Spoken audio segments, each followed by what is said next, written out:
Netong nakaraan may nag-comment sa ating YouTube channel. Shoutout natin etong si Sen193. Sabi niya dito, boss, kailangan ba ng internet connection dito daw sa ating Cameo Platter Cutter? At netong mga nakaraan 8 months ago may nag-comment din sa atin etong si Hazel. Sabi niya, pwede daw bang pang die cutting etong Cameo Platter Cutter natin? At sasagutin yan natin yan mga tropa dito sa video na to. Sa mga hindi pa nakakagamit netong platter cutter na Cameo, meron siyang application na tinatawag na Silhouette Studio. Etong application na to, yung partner ng platter cutter natin na Cameo. So dito mo siya i-layout, dito mo siya gagawin lahat ng mga stickers na ikakat mo dun sa machine na nakikita ninyo dyan sa screen natin. At ang tanong nga nung tropa natin na si Sen, kung etong platter cutter na to ay kailangan ng internet bago gamitin. Sa mga hindi nakakaalam kasi mga tropa, no, sa Cricut na machine, required sila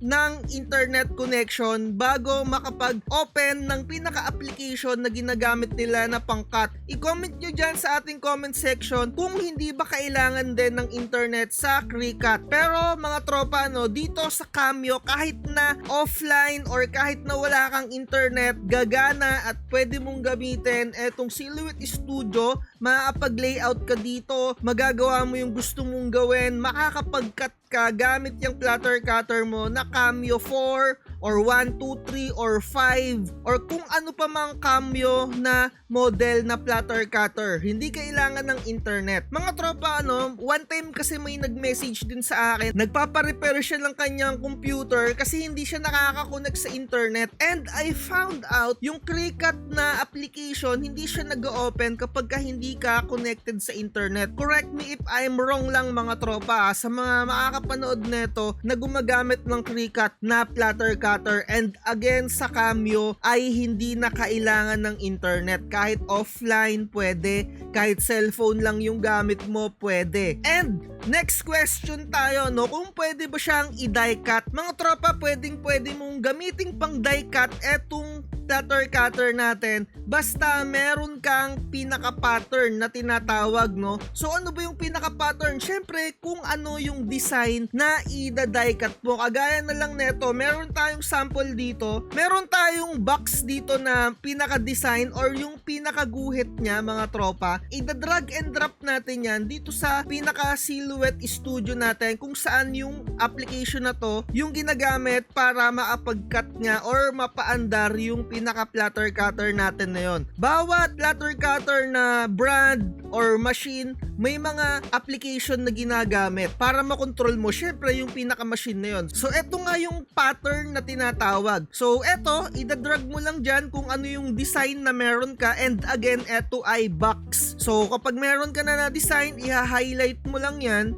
and syempre, iti-trace mo, kiklik mo yung trace, pwede mo na siyang i-cut. Hindi mo na siya ipiprint, ikakat mo na lang, pero kung maglalagay ka pa ng mga ibang detalye, syempre, ipiprint mo pa. Pero kung eto lang yan, as is na box lang, plain box lang, walang design, wala ka nang ipiprint dyan. Ayan o, makikita nyo, nagkaroon na siya ng linya-linya para tutupiin mo na lang yung pinaka-design mo na to para mag-form ng box. And syempre kung magda-die cut or kiss cut ka using Cameo Platter Cutter, aaralin mo rin syempre yung settings dyan, kung gaano kabilis mag-cut or kung gaano kabilis yung speed niyang mag-cut, kung gaano kalakas yung puwersa na gagamitan ng pinaka-platter cutter mo. Kasi mga tropa, hindi ka makapag-die cut dito sa ating platter cutter na Cameo kung hindi sakto yung settings mo. Ako, no, suggested ko sa inyo, meron talagang preferred na pang die cut na machine. Iba't ibang brand yung available dyan somewhere out there. Pero kung etong Cameo yung gagamitin mo, mas mapapatagal ka kung for die cutting yung gagawin mo. Maliban na lang kung stickers yung ginagawa mo, kung pang die cut mo siya. Kasi mga tropa, no, bakit ko nasabi na matagal? Kasi iisa-isahin pa niyang daanan yan. Yung mga linya-linya na yan, kung nakikita ninyo dito sa screen, machine. Hindi kagaya ng mga die cutting machine, ayan yung ipapasok mo lang dun sa pinaka machine and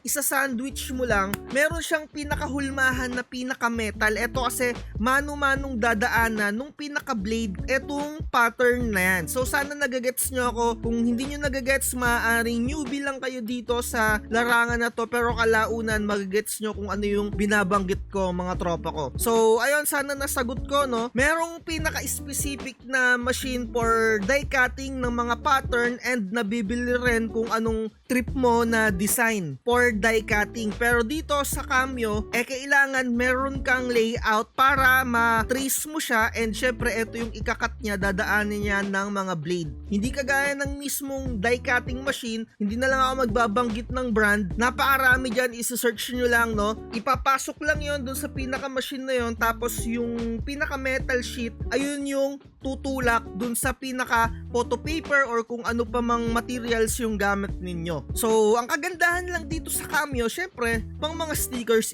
siya. And magbibigay din ako ng tips para hindi matapos kagad tong vlog natin, no? Sa mga hindi nakakaalam, ang gamit ko na platter cutter ay Cameo 4. Hindi na ako nag-upgrade ng 5 dahil hindi naman ganun kalakasan yung sticker natin dito, no? Syempre nagtitipid lang din naman tayo. Baka akalain nyo napakarami nating kinikita dito sa YouTube. Mababa lang yung kitaan natin dito. Talagang sinishare ko lang yung knowledge and experience ko para hindi kayo mauto ng kung sino-sino. Bakit nga ba Cameo yung ginamit ko? Kasi mas accurate siya sa mga maliliit na detalye. Hindi kagaya ng mga ibang brand na nakita ko within the price range netong Cameo na to, talagang pulido siya sa mga maliliit na detalye. So kung gusto nyo na pulido sa mga maliliit na detalye, go for Cameo. Pero kung tatanungin nyo naman ako kung pwede siyang mag-cut ng mga makakapal or kagaya ng mga ref magnet, nakapag-try na ako yung 0.5mm lang, hindi yung 1mm. Medyo makapal na kasi yon. Para sa akin, no, hindi siya pwede or mas safe na wag na lang kayong mag-cut ng 1mm na rep magnet dito sa Cameo, kasi yung pinakabigat na kayang i-provide neto ni Cameo parang kulang, hindi kagaya ng mga Cricut machine. And eto, no, meron ding napakamurang platter cutter, etong lock click. Sa totoo lang, nung pumutok to dito sa market, around 4,000 lang to. Pero syempre, you get what you paid for. So hindi siya ganun kamahalan. And syempre, expect nyo na dyan na medyo may something na sablay, medyo ibang klase yung pag-type ng pag-cut niya. And base sa mga tropa natin na user na itong lock click, talagang tiyagaan lang daw talaga. And ayun lang daw kasi yung afford nila na budget. Pero kung may budget ka na mas malaki, go for another platter cutter. Eto kung talagang budget gaming ka lang. Medyo marami silang reklamo dito pero wala silang magagawa. Ayun lang yung abot kaya ng kanilang pera. Hindi ko naman sinasabi na pangit to, pero you get what you paid for, mga tropa. Kung ano yung budget mo, ayan lang yung maibibigay sa'yo. And syempre, hindi siya ganun ka-precise mag-cut ng kagaya ng mga mamahalin or may presyo na cutter. Pero kung gusto mo lang mag-start, i-try mo etong lock click na cutter na yan. Sa susunod, papakita ko sa inyo yung shinare sa akin ng mga tropa natin and yung mga sample cut using lock click. And next natin, mga tropa, etong kuyi na mahaba, eto yung bilihin ninyo kung gusto nyo na pang malakihan or mahaba yung ikakat ninyo. And downside lang netong kuyi, hindi siya ganun kapulido sa pagkat ng mga maliliit na mga details. Eto pang mga malalaki lang talaga to. And kung gusto nyo na continuous cutting yung inyong mga stickers, kung nagpiprint kayo ng mga roll to roll, di ba, kung nag-offer kayo ng mga ganyan, kung mga printer ninyo yung Epson 1300, di ba, yung mga nagro-roll to roll printing, eto yung applicable dyan. Kasi nga sa Cameo, usually A4 at yung mga 12 by 12 inches lang yung kaya netong i-cut. Yun lang kasi yung pinaka maximum length niya. And kung bibili kayo nung Cameo Plus, parang around 15 inches naman yung pinaka width niya, yung lapad. 'Di ba? Kung mahaba or 24 inches or for continuous cutting, go for kuyi. And next naman natin, etong Cricut, i-share ko naman sa inyo etong Cricut na to, no. Base sa mga tropa natin na nag-share at nagpi-PM sa akin, etong Cricut okay na okay siya, lalong-lalo na sa mga hindi techie. Kasi nandyan na yung instruction, napakadaling mag-cut. Talagang alam mo yon, kung hindi ka techie, hindi ka marunong or hindi ka madalas mag-computer or talagang hindi ka sanay mag-computer, eto yung cutter na para sa'yo mga tropa. Kasi andyan na step by step, parang isusubo mo na lang. Pero syempre medyo may kamahalan din siya, conforme rin sa model na bibilihin mo. Meron 8,000 etong mga maliliit lang, 'di ba? Or meron siyang mga swabing-swabe rin etong nasa around 23 or 15,000 etong Cricut Explorer 5. 'Di ba? Eto ata yung mga bagong models, 'di ba? Again, kung hindi ka masyadong techie, go for Cricut. Pero kung gusto mo na mas detailed yung pang-cut or hindi ka naman mahihirapan sa paggamit netong Silhouette Studio, go for Cameo talaga mga tropa. Para sa akin, sulit na sulit si Cameo. And syempre, kung meron ka naman talagang budget and hindi ka nagtitipid, go for Brother Printer. Eto mga tropa, no, hindi ka magkakamali dito na mag-cut. Hindi sasablay yung pag-cut mo kasi meron siyang tinatawag na scan and cut. Yung pinaka-sticker na ilalagay mo dun sa cutting mat, i-scan muna nung machine and makikita mo kung saan siyang parting magka-cut. And syempre, medyo may kamahalan to, around less 30,000. Kung kaya mo naman or upward mo yan and sa tingin mo makapag-ROI ka, go for this mga tropa, diba? Kita nyo naman yung price range from Cameo na around 18 to 15,000. So halos 10,000 yung idadagdag mo kung kaya mong magbitaw ng ganyan sa paunang business mo, go for it kung kaya mo, 'di ba? Pero kung money is not the matter, mga tropa, kung hindi mo kailangan ng magtipid, 'di ba?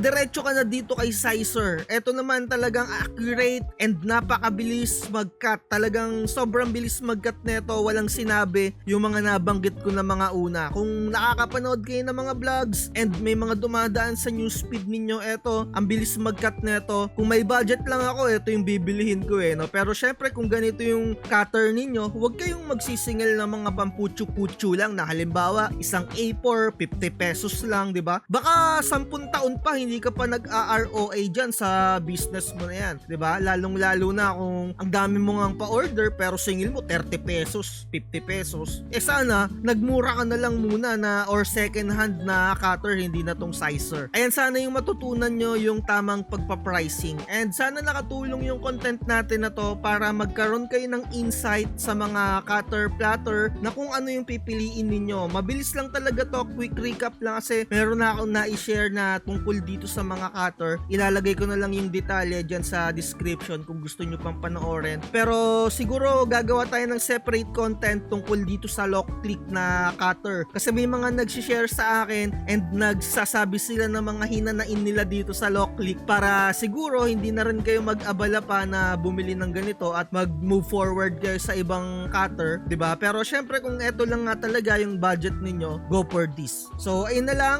comment down below kung meron kayong mga kailangan na tanong, 'di ba? And lagi kong sinasabi, research is the key at wag na wag magpapauto. Bye-bye. Huwag kang magpapauto, mag-isip ka sa pilian. Sa laro ng buhay, dama ang tampuhan.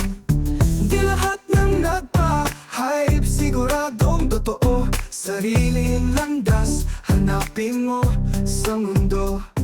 Tumarami ang ipal